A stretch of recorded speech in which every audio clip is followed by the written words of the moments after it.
la réalité d'être un entrepreneur à près de 40 ans.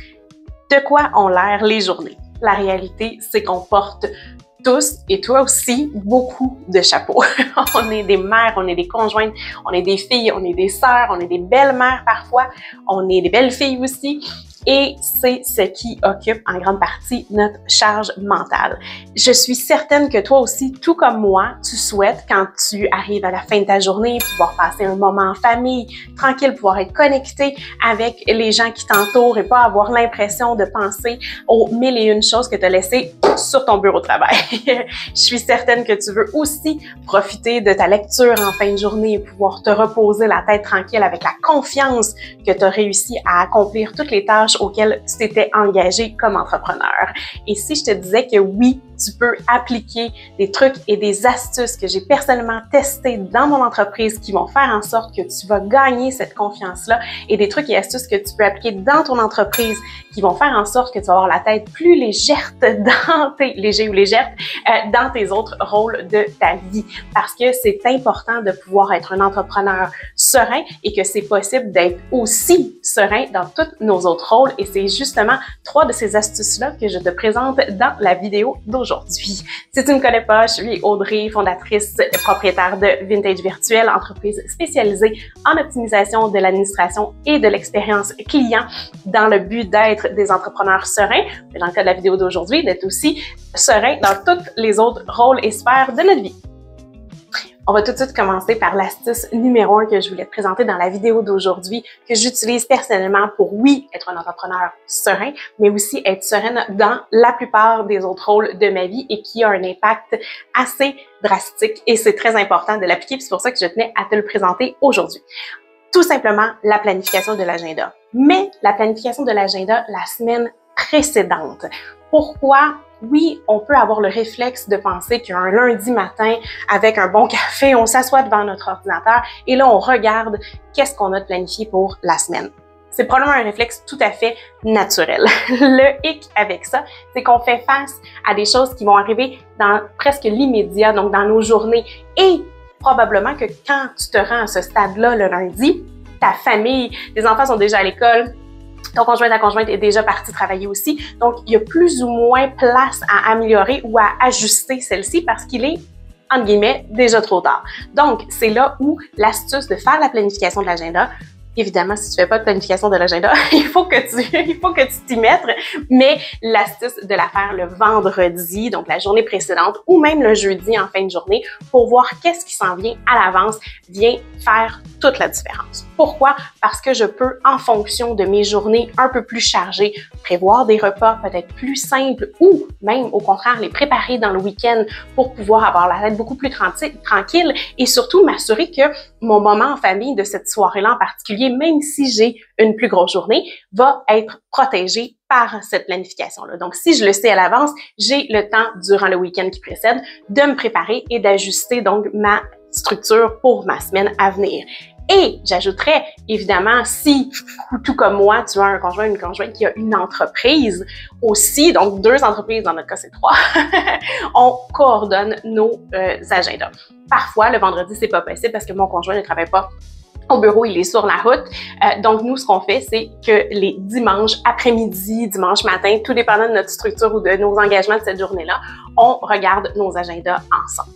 Je peux évidemment avoir fait déjà une bonne partie de la préparation avec les repas, la planification, mais ça nous permet aussi de nous ajuster et aussi de nous supporter l'un l'autre dans nos journées un peu plus chargées. Donc, c'est important de pouvoir valider à l'avance, regarder ce qui s'en vient dans la semaine et justement utiliser cette préparation-là à l'avance pour pouvoir déterminer des éléments plus faciles qui vont rendre justement ton rôle de père ou de mère beaucoup plus simple et beaucoup plus serein dans la semaine à suivre. Donc, c'est exactement en ayant ton chapeau d'entrepreneur que tu peux te simplifier la tâche familiale en planifiant ton agenda ou ton horaire à l'avance et tout simplement en profiter par la suite.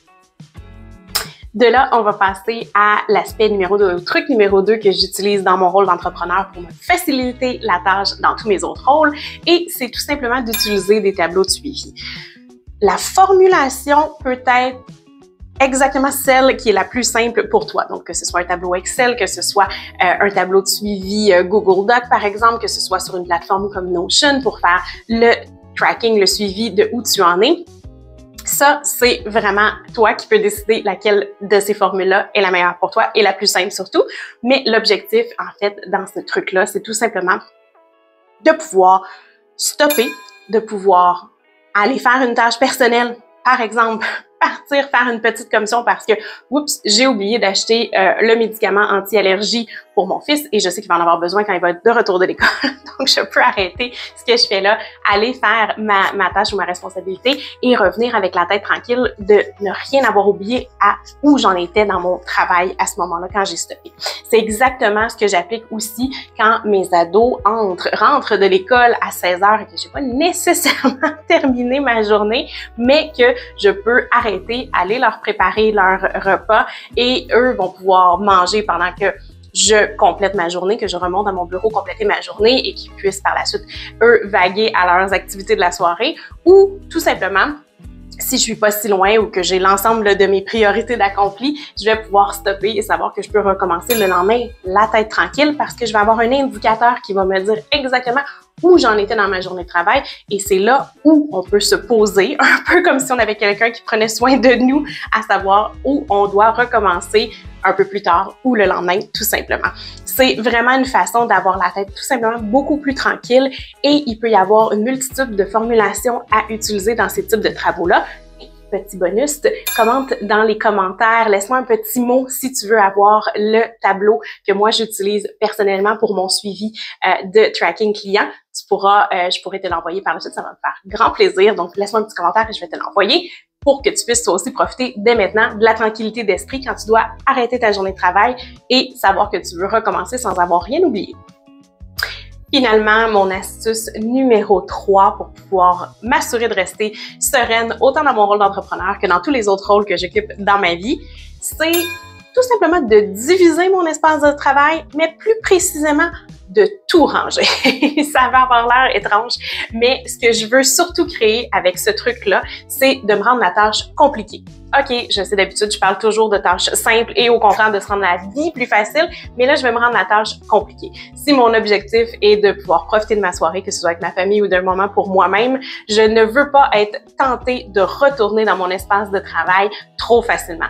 Donc, quand je termine ma journée, que je suis satisfaite, que je sais que j'ai accompli mes priorités de la journée, que j'avais bien établi, je dois tout fermer et tout ranger. Donc, mon ordinateur s'en va à son endroit, je sers mon agenda, je sers mes carnets de notes, je sers le clavier, je sers la souris, tout y passe. Je range tout parce que je veux que ce soit compliqué pour moi de me réasseoir à mon bureau et de recommencer à travailler. Si c'est plus compliqué, il y a moins de chances que je risque d'aller travailler ou faire 1 heure ou 2 le week-end ou encore en soirée quand je veux profiter d'un moment en famille. Donc, c'est mon astuce numéro 3, de me rendre moi-même la tâche compliquée dans un cas où mon objectif n'est pas de retourner travailler. Donc, je vais tout simplement bien ranger et à ce moment-là aussi, ça donne un aspect un petit peu bonus de un espace beaucoup plus joli si jamais on a de la visite à la maison pour le week-end. Donc, tout simplement, se rendre ça difficile et là, à ce moment-là, on va s'assurer de pouvoir bien profiter de notre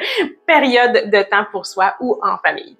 Comme tu as pu le constater, ce sont 3 petites astuces super faciles à appliquer, à inclure dans tes habitudes quotidiennes et surtout sans aucun coût supplémentaire.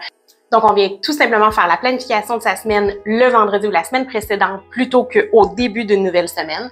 On vient utiliser un tableau de suivi pour savoir exactement où on en est, quand on a besoin d'arrêter et de reprendre.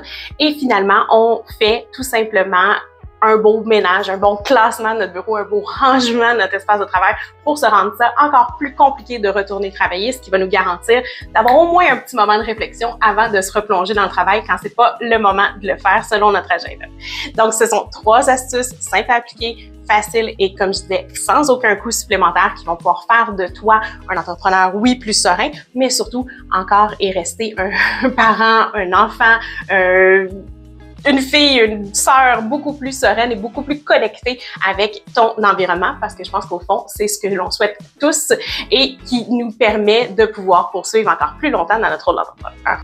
Si tu as envie de me partager quels sont les rôles que toi tu occupes au quotidien dans les commentaires, je serais très curieuse de les lire. Et aussi, est-ce que tu as d'autres trucs et astuces que tu appliques dans le but de t'assurer de pouvoir profiter de tous ces rôles-là? Tu peux les laisser dans les commentaires. Je vais t'inviter aussi à nous laisser un pouce d'encouragement et à t'abonner à la chaîne pour ne manquer aucune vidéo sujet entrepreneurial et plus précisément liberté entrepreneuriale.